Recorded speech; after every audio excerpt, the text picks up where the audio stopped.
Today's video, we're going to be taking a look at players that were rejected, alright, for the trial stages of a club and actually come out to be superstars. They've made it. Now, I have a very good video planned for after this as well. These are superstars or, biggest talent in the world that did get rejected and didn't make it. If you want to see that video, drop a like and a thumbs up down below. Can we smash 3,000 likes here today for that video if I can? If we can, obviously we're doing this together, and I'll bring you guys that video potentially tomorrow. I'm thinking maybe tomorrow. But here today, we are looking at the players that did make it and the good stories that have come out from football. They got rejected at the youth by certain clubs or whatever, which we're going to talk about here today, but it's not the end of the world for them. They've gone out there and they've smashed it. They've smashed it in the world of football. And if you are looking to build yourself any controllers, Xbox, PlayStation, you name it, GetGripped.co.uk in the description down below. Rossi will get you 5% off. That's right, 5% off every single thing on the whole website. It's up there or up there. And it's time to get into the first player then. This is a pretty famous one. I'm looking forward to this one. The first player is, of course, Aubameyang. This guy's rumoured to be like the most expensive potential striker in the world right now. Obviously, there are Chinese teams looking at him, Real Madrid, loads of Premier League teams all looking at this guy, and they're all going to sign him very, very shortly. Now, one of the teams that missed out on Aubameyang's talent was AC Milan. One that he's pretty famous for knowing. I think a lot of people do know this. He like I say, he messed up there for him. He messed up. Or, no, actually, he didn't really mess up or whatever. That they just sort of messed up, actually. But anyway, now Aubameyang's agent has revealed just how clueless the Milan coaching staff were about the talent that stood right in front of them, which they rejected, who's now banging it in the world of football. Milan actually called him a boy with square feet who didn't have technical quality. That's what they called him. Now, of course, those square feet have delivered, 35 goals in 40 games for Dortmund this season or whatever.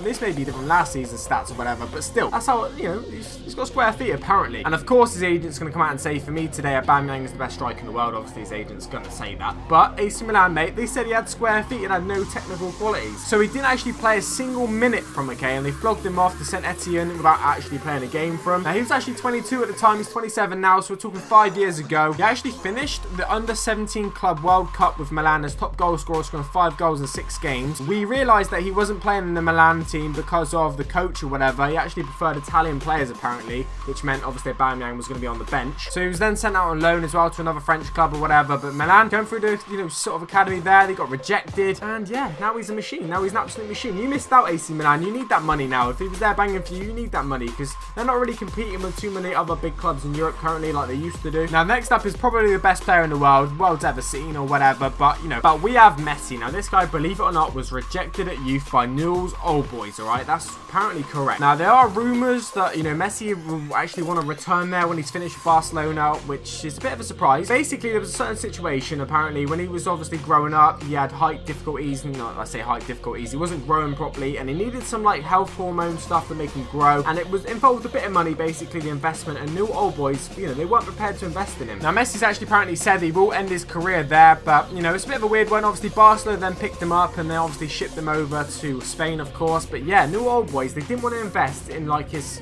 growing hormone stuff. They didn't want to spend the money on him. Now I don't really know what the reason was. Maybe they didn't have the money. Maybe they didn't believe in Messi. Maybe they didn't think he was as talented as he really was, which I doubt it, because someone that talented would have been shown it through all of his youth. How good he really was. Maybe they didn't have the money to invest. Maybe it was thousands, and he just didn't have the money simply. So I think actually, according to this, the rumors were it was $1,000 a month growth hormone treatment after he was diagnosed or with a deficiency that they offered to help out or whatever. Yeah, $1,000 a month. They didn't want to invest in that. That is quite a lot of money, and it's quite a few years ago now. That is quite a lot. But yes, the best player in the world was even rejected at one point in his career, so it can happen to the best of us. Aubameyang, Messi. This time, let's just look at the third player now. Next up, we've got a player who's done pretty well. Okay, biggest clubs in the world, Barcelona, Man City, or whatever. But obviously, Toure had a chance to make it at Arsenal. Now, Wenger didn't like the look of him. So actually, Yaya Toure had a trial with Arsenal back in 2003, and Wenger's actually come out and said, why he didn't sign him. He's given a bit of a reason for it. Let's take a look at it. He has actually admitted that missing out on him was a big blow, but it says it was down to circumstances beyond his control. This is from Wenger himself. He said it would be the top of his list of regrets, okay, missing out on Yaya Toure. So he's admitted to that. But let's not forget that Yaya Toure had an agreement with us, and it's not because we did not want to sign him that he went to Ukraine. We needed to wait for his passport in Belgium. We have made mistakes, but he is not a mistake. It's just the fact that he preferred to go to Donetsk. He could have gone there.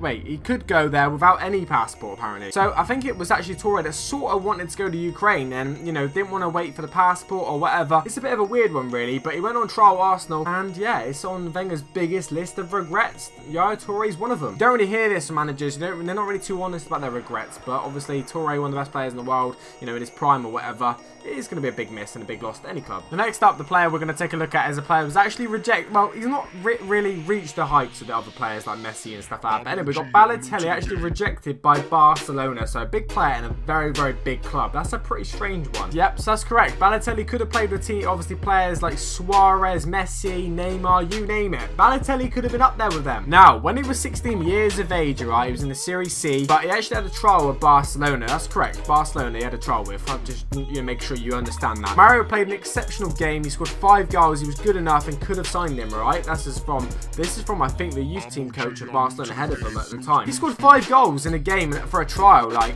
what more does he actually need to do? He's saying we could have signed him. This is from the head of the youth team. In the end, apparently it was a mixture of Balotelli's reported attitude problems, which is an absolute shock to the world. No one's ever heard of Balotelli having an attitude problem, have they? And his agent that scuppered the deal, although his brother claims that the club said they would have taken him if he had been Spanish. So there is an argument there why he was rejected, alright? So originally, if it was attitude problem, they rejected him, then obviously that's sort of his fault. But his brother's come out and said that had he been Spanish, Barcelona would have taken him. But because he was Italian or whatever, that is the reason why they didn't sign him, which is really, really hard to believe and very, very controversial. But if that was the case, mate, Barcelona, what are you doing? Obviously, I'm not going to come out and say what was the outcome and what wasn't, you know, what was the situation, because obviously it's very, very different at the time and stuff. But that's pretty crazy, really. Rejected him because he wasn't Spanish. I mean, you don't really hear that too often, do you? So Barcelona, you could have had Balotelli. Ironically, you might have dodged a bullet too. So I'm not gonna get into too much detail. Ironically, this is the last player, and it's a very interesting one that I want to talk about. Marcus Rashford could have played for Manchester City before Manchester United, believe it or not, okay? Believe it or not. Marcus Rashford could have joined Manchester City at the age of 9, but was lured to United, alright? He could have joined Man City. City actually offered him the chance to play for the club and said they'd build their team around him, right? This is when he was 9 years of age. That's how good he was as a youth player, right? That's how good he was. United were actually really worried about losing him because apparently he lived right next to the Man City's like training ground and stuff, so it was just, you know, it made sense for him to go there. So they called me to see if they could drive him into their training ground at the Cliff on a Sunday morning. So they offered to drive him to Manchester United training ground every day, every time he trained or whatever, which is crazy. Now listen to this. Boys can't sign a piece of paper with any club until their 9th birthday. It was around that time Marcus decided he wanted to go to United, alright? So he had the chance. City really, really wanted him and stuff, but just didn't work out, did it? It's hard to find out information on this. Was he actually rejected by City eventually, so he went to Man United, or did he pick Man United all from the start? I'm not really sure what made him actually pick it. You know, we don't really know too much more information about it, but that's crazy. Rashford could have been at City now, or maybe he could have been nobody. You know, might still be in the youth and gone out on loan, and you may have never heard of him, but luckily for him, one of the first team choices at United now. That's crazy. Anyway, guys, hopefully you enjoyed this video. Make sure you do drop a like and a thumbs up down below for rejected footballers that never made it. Very controversial, never made it. Subscribe to me down below, just below the video. It's free of charge for more football videos and stuff. I'm out. Has been as always. Take it easy. Peace.